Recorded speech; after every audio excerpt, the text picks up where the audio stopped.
Most welcome to all of you in a class of CTET. CTET के mathematics pedagogy के 15 MCQ question हमने लिए हैं और 15 क्वेश्चन सीटेट में पेडागोजी के मैथ में आते हैं, 15 हिंदी में पेडागोजी आते हैं, यानी पेडागोजी के 50% क्वेश्चन सीटेट में आते हैं प्रत्येक सब्जेक्ट से। अगर आपकी पेडागोजी तैयार है तो परीक्षा आपको क्रॉस करने में कोई समस्या नहीं होगी। चलिए, पहला क्वेश्चन ये रहा। शुरुआत करते हैं फर्स्ट क्वेश्चन की। बच्चों में गणितीय अवधारणाएं विकसित करने का सबसे प्रभावी तरीका कौन सा है? देखिए, सीडीपी में प्रेजेंस ऑफ माइंड की आवश्यकता है। बिल्कुल भी रटना पढ़ाना कुछ है, पढ़ना है ही नहीं।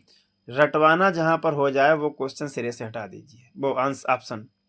अब बचे हैं 3, केवल जहां पर हो जाए वो भी हटा दीजिए, बस जो बचा वही सही है। खेल आधारित शिक्षण जो है वो प्रभावी तरीका है गणितीय अवधारणा विकसित करने का। नेक्स्ट है, प्राथमिक स्तर पर गणित सीखने का मुख्य उद्देश्य क्या है? परीक्षा पास करना। प्राथमिक स्तर पर कहीं परीक्षा पास करना मुख्य उद्देश्य होता है? समस्याओं को याद करना केवल रटवाना ये कहीं है ही नहीं। गणितीय सोच और तर्क विकसित करना, जहां पर विकसित करने की बात आ जाए, संज्ञानात्मक बात आ जाए, तर्क की बात आ जाए और अधिगम की बात आ जाए, समझ लीजिए वही ऑप्शन हमारा सही होगा। ठीक है। नेक्स्ट क्वेश्चन है, निर्माणवाद के अनुसार बच्चे सीखते हैं खुद ज्ञान का निर्माण करना, अर्जन करना या निर्माण करना। ठीक है। शिक्षक से सब कुछ सुनकर याद करना है ही नहीं कहीं। किताब पर निर्भर रहना, निर्भरता भी नहीं है। केवल शब्द लगा है तो ये गलत हो गया। ऑप्शन नंबर ए सही है। नेक्स्ट है, सीडीपी को इस तरीके से पढ़ाऊंगा आपको।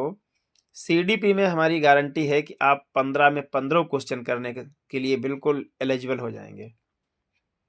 सीखने का सहारा क्या है?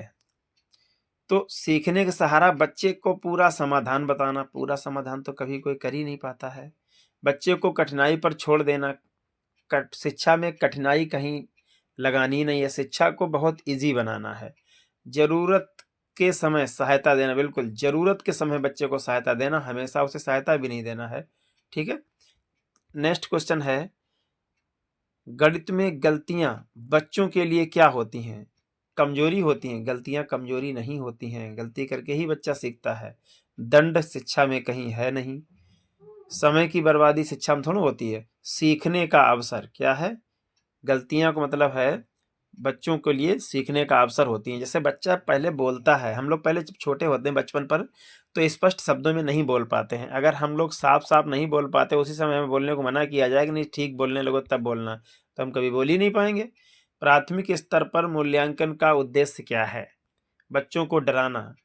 शिक्षा में कहीं डराना नहीं, कहीं दंड देना नहीं, कहीं रटना नहीं है, ये ध्यान रखिए। ये ऐसे शब्द जहां पर आए उस ऑप्शन को हटा ही दीजिए। कौन कमजोर है पता लगाना, ये भी नहीं पता लगाना हमें कौन कमजोर है। बच्चों की प्रगति समझना, बच्चों की प्रगति समझना है, हम प्रगति पत्र देते हैं। ठीक है। नेक्स्ट है, ठोस अर्धठोस अमूर्त क्रम किससे संबंधित है? ये ठोस अर्धठोस अमूर्त ये गणितीय अवधारणाओं की प्रस्तुति से संबंधित हैं। किससे? गणितीय अवधारणाओं की प्रस्तुति से। नेक्स्ट है, यदि बच्चा जोड़ घटाव में बार बार गलती कर रहा है, शिक्षक को डांटना चाहिए। बता दिया, डांटना शिक्षा में नहीं है, रटाना शिक्षा में नहीं है, दोनों ऑप्शन खत्म हो गए। अलग बैठाना भी नहीं है। अगर कक्षा से बाहर कर रहे हो, कक्षा से अलग कर रहे हो, कोई मतलब नहीं है। ऐसे प्रश्नों को, ऐसे ऑप्शनों को तुरंत हटा दीजिए। उसकी त्रुटि का विश्लेषण करना, यहाँ पर विश्लेषण शब्द जहाँ आ जाए, संज्ञानात्मक शब्द जहाँ आ जाए, विकास शब्द जहाँ पर आ जाए, तर्क शब्द जहाँ पर आ जाए, अर्जन शब्द जहाँ पर आ जाए, अधिगम शब्द जहाँ पर आ जाए, समझ लीजिए वो ऑप्शन पॉजिटिव है। नेक्स्ट है, गणित में वास्तविक जीवन स्थितियों का उपयोग क्यों जरूरी है? गणित में वास्तविक जीवन स्थितियों का उपयोग क्यों जरूरी है? क्लास समय पास करने के लिए। क्लास में समय पास करना पढ़ाई का कोई मतलब है? बच्चों को आकर्षित करने के लिए। देखिए यहाँ पर बच्चों को आकर्षित करने के लिए भी ऑप्शन पॉजिटिव है। अवधारणाएं बेहतर समझने के लिए भी ऑप्शन पॉजिटिव है। किताब पूरी करना, ये 2 ऑप्शन नेगेटिव हैं, 2 पॉजिटिव है। नेगेटिव वाले तो हटा दिए, पॉजिटिव वालों में हमें चुनना है कि गणित में वास्तविक जीवन स्थितियों का उपयोग क्यों जरूरी है, बच्चों को आकर्षित करना। अब भैया गणित की जो वास्तविक जीवन स्थितियां हैं वो बच्चों को आकर्षित थोड़ा करेंगी, अवधारणाएं को समझेंगी। आकर्षित अवधारणा वाला ज्यादा पॉजिटिव है, अवधारणा वाला ज्यादा पॉजिटिव है और अवधारणाओं को ही समझेगा। ठीक है, तो ऑप्शन नंबर सी ठीक चला जाएगा।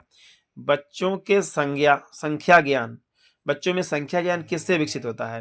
भैया संख्या ज्ञान अधिगम ने होमवर्क से थोड़ा विकसित होता है कि घर पे दे दिया होमवर्क करो जा करके, इससे थोड़ा विकसित होगा। नेक्स्ट है मानसिक गणना व खेल। हाँ बिल्कुल सही, केवल शब्द लगा हटा दीजिए, बोर्ड पर लिखवाने से भी नहीं, हालांकि ये इतना निगेटिव नहीं है, पॉजिटिव है, लेकिन केवल वाला तो बिल्कुल निगेटिव है।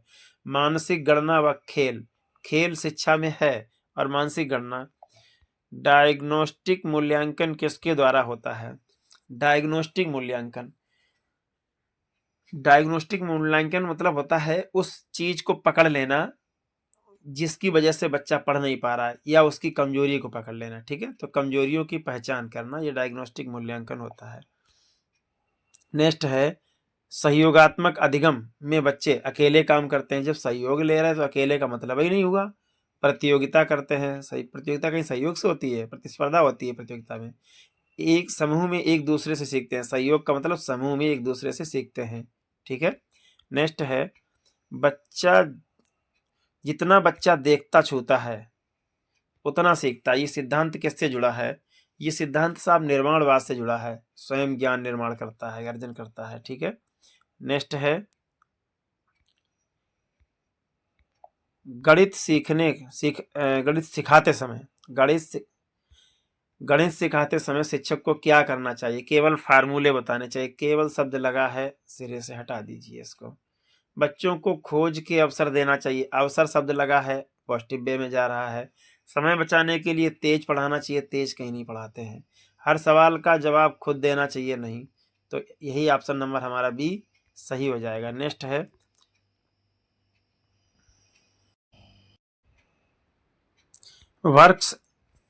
वर्क्सलिटी यानी वर्क्स एबिलिटी या वर्क एबिलिटी। ठीक है, कुछ भी कह सकते हैं इसको। तो कार्य करने की योग्यता, कार्य करने की क्षमता, बात कहाँ पर आ रही है? कार्य करने की योग्यता या कार्य करने की क्षमता किसे कहते हैं? तो ये बच्चों को तेज लिखना, ये तेज लिखने से कार्य करने की क्षमता थोड़ा, जरा रटवाना भी हटा दीजिए, कॉपी भर देना, ये भी कोई मतलब नहीं है। परीक्षा में कॉपी भर देने से क्या होता है? नियमों का सही प्रयोग करना, प्रयोग कर समस्या हल करना। देखो समस्या हल करना ये भी पॉजिटिव होता है, जहां समस्या हल करना होगा वो भी पॉजिटिव होता है। ऑप्शन नंबर बी सही चला जाएगा। ये 15 क्वेश्चन कंप्लीट हुए हैं।